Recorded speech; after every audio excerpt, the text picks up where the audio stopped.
তোকে 2 বছৰ হৈছে এমপি প্ৰসাদ আগৰৱালা নিজে বনাইছে যুগনী আট্টিৰ ৰাস্তা।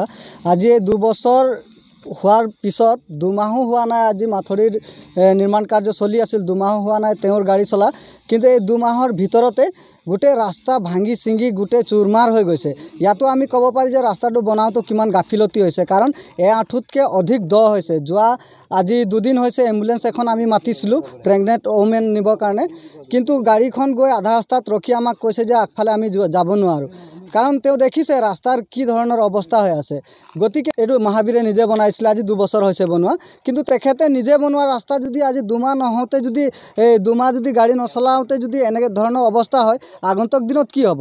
আৰু ৰাস্তা যিহেতুকে একেবাৰে বেয়া কৰি থৈ দিছে, ইয়াৰ ওপৰত কোনো ধৰণৰ আমাক ৰেছপন্স দিয়া নাই। কাৰণ আমি লিখিত এপ্লিকেশ্যন যোৱা 4 তাৰিখে আমি তেখেতলৈ এখন প্ৰেৰণ কৰিছিলোঁ যে তেখেতে আমাৰ লগত বহক, ৰাস্তাটোৰ ওপৰত আলোচনা কৰক, কি কৰিব কি নাই, আমি এইটোহে বিচাৰিছিলোঁ। তেখেতক আৰু বেলেগ বিচৰা নাই।